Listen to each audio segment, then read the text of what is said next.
Hello, everybody. Live from inside my car again. Hope you're all having a wonderful Monday. It's a great start to the week so far for me. I've just been to the tip I actually cleaned the house out. Oh God, it's probably been almost 2 months ago, and I still had rubbish in the back of the car from when we did a big clean of our personal home.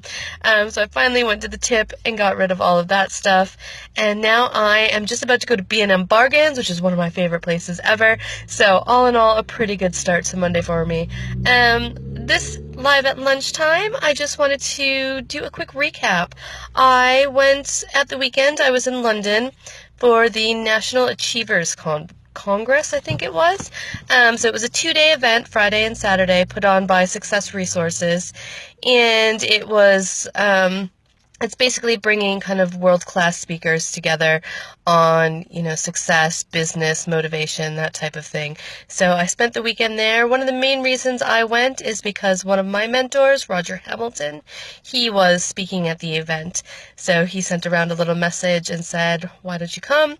So I'd love to hear him speak. So I signed up, and I took my partner Anthony so we could have a little weekend in London together. All in all, I found the event pretty exhausting. So one of the things I wanted to point out is the art of selling. So I admit I'm a pretty rubbish salesperson. I'm not terribly good at negotiating and selling and building up to it and closing sales. I have been lucky in my rent-to-rent business to be able to get quite a few landlords on board. I do quite a soft sell. I'm not very pushy. And I know a lot of people go to these property investor network meetings, so PIN meetings, and progressive network meetings, and I see a lot of people in comments on Facebook commenting about how there's always a sale and there's a really hard sell at all of these meetings. I'm going to say, if you think that's a hard sell, you've never been to the National Achievers Congress, because so many of those speakers, I just couldn't believe it. The first speaker was lovely. He was an older man, so kind of from the olden, so more along the lines of Jim Rohn and Zig Ziglar, so he was quite nice to listen to. But the next speaker that came on, I won't say his name, but oh my goodness, it was about 2.5 hours of hard sale. He provided maybe 2 minutes of content in the entire presentation. The rest of it was all about how amazing he was. So he was supposed to be talking about branding, and basically he just talked about himself. So it was painful. I just stayed there and kept thinking, well, he's gonna talk about how he's done this, or what he's done, or what his process is, or his system, but he didn't. He just talked about how amazing he was. He showed videos of him with other famous people, and had them basically endorse him. So, and you could tell he must have put on a one-time event, and had all these famous people come and basically interviewed them to ask how awesome he was. So he had all these endorsements. So it was quite interesting. He did have quite a few sales. I was surprised, because at the end of 2.5 hours, I was pretty much just exhausted and couldn't even imagine buying, and I didn't even understand what he was selling, because he was just selling himself, basically.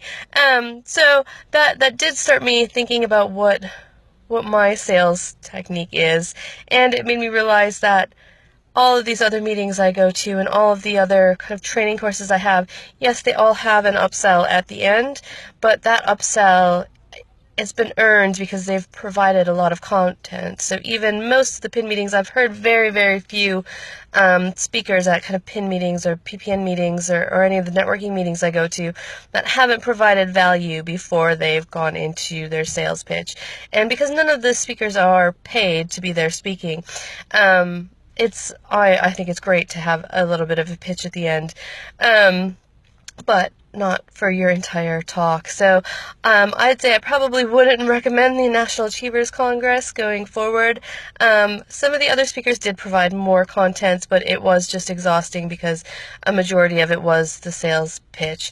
There was a guy with a gold-plated memory stick that he was selling, so it was so amazing. He gold-plated it and had everybody run up to the stage to say, "Oh, I want one, I want one." It was just exhausting. seeing Roger Hamilton speak was absolutely amazing. He had a good chat about kind of Brexit and how he sees it affecting the economy and the European Union going forward.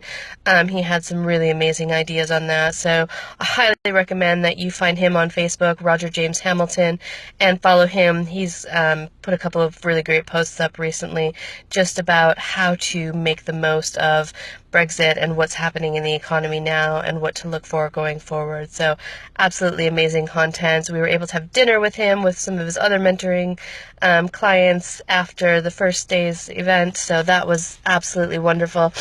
So yeah, overall it was a good event, mostly just for that. We did also see Paul Preston speak, so that was pretty exciting, considering we haven't seen him speak for a number of years, and he's been working quite a lot on his speaking, as most of you who know him will know. So after not having seen him for quite a few years actually up on stage, it was amazing to see how in flow he was up there and how comfortable he was and how genuine. So that was excellent to see. And Andy Harrington, he introduced Andy Harrington, who's one of his mentors, and it was lovely to see Andy provide loads and loads of value from up on stage as well. So those were probably the best.